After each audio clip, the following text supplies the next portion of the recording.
All right. How is it going, everybody? I guess by now you know, but just in case you don't, here is a special guest telling you. You know where it is, nigga. I know where it is. Well, where the fuck is my beat at? Thank you very much, Redman. We'll get right to it. Let's make this beat bang bang. All right, let's start by putting some slices down.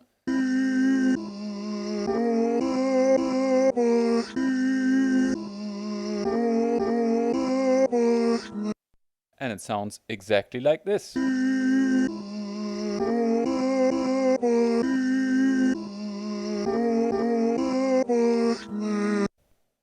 Alright, let's also add a little bit of reverb to this. And filter it.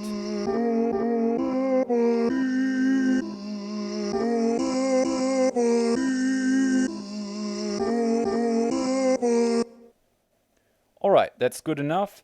Now let's move on to the tape track.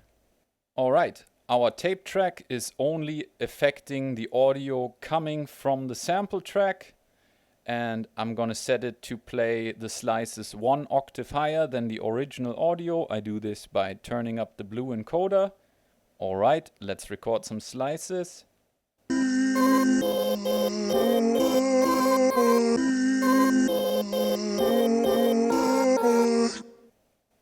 Wonderful. Now let's filter it and apply some effects.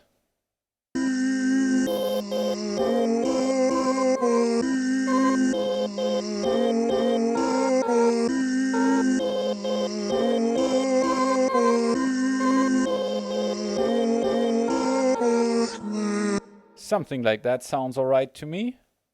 And also I want some panning in this track, so I'm gonna turn the overall track panning to 20, and I will parameter lock every second step to the other side on equal value, meaning to 80.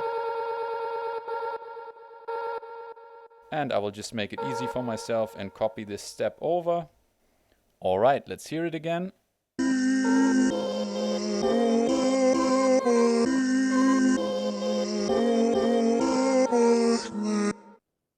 Wonderful. Let's move on to our drums, starting with the hi-hat. Okay, we're gonna start very simple on the hi-hat with this one, pitched an octave down. Put it here, shift it slightly to the right, and copy it over a few times.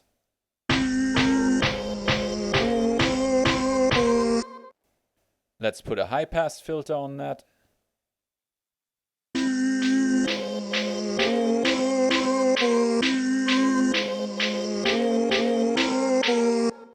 Yep, much better. Now let's add another hi-hat of the same type. Right here and right here. Again, shift it to the right.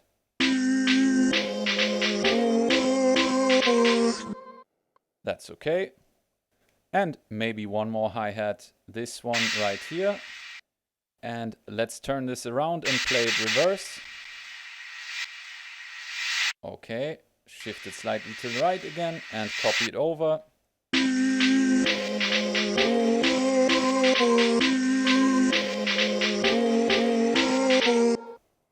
Okay, enough on that. Maybe we'll add some higher hi-hats as well, meaning higher in pitch. Let's start with this one. So I press the original pitch. Now I go up 2 octaves and add this one. Yep, that sounds alright to me. And let's go to this one right here. And add one on here as well. Wonderful. We're just gonna copy this one over to the same one here.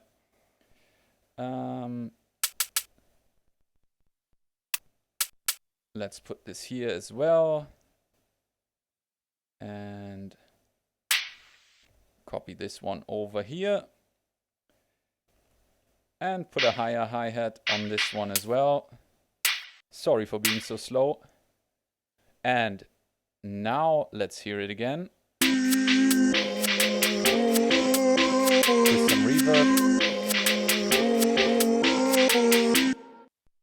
Alright, finally enough on the hi-hats. Let's move on to our snare drum. Our snare drum again will be pitched down. Let's put it here and apply some filtering as well.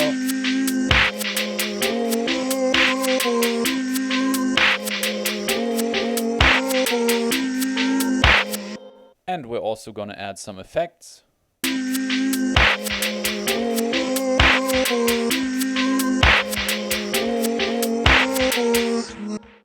Alright, I like the sound of that. Let's move on to the kick drum. And our kick drum again is going to be super simple. Put a few triggers down and some step components. Alright. And that's it.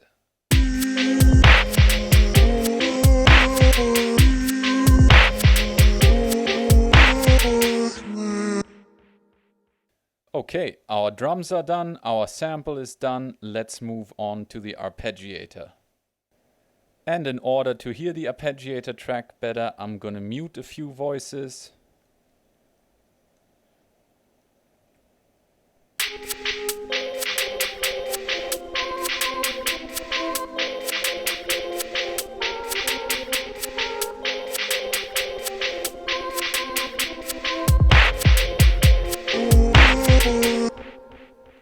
Alright, and now we move on to our bass line.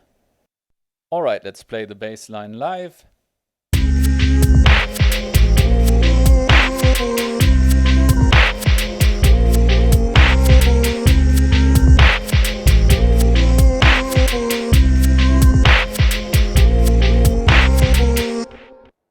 Good enough for now, might be changed later, we don't care. Let's move on to our chords track. On the chords track, we begin very simple.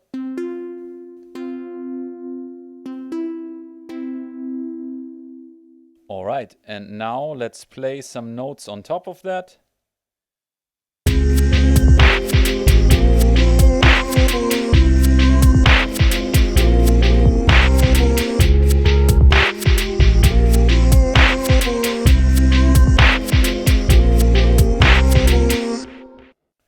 To make it a bit more present, I'm gonna play the same thing one octave higher.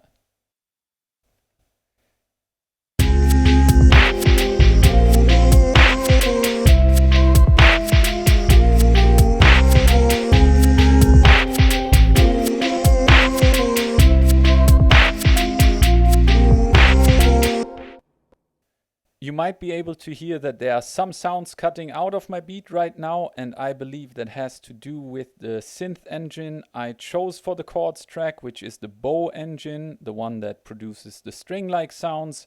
And I do believe it somehow is quite CPU heavy or something, because it often happens when I choose that synth engine. But let's not care about that. I'll use the lead track now to add my last element.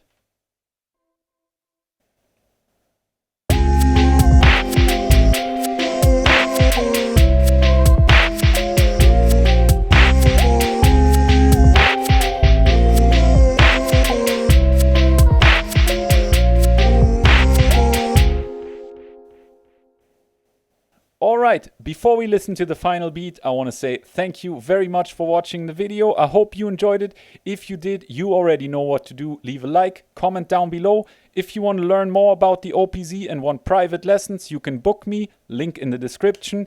And now, without further ado, let's do some woo and listen to the final beat.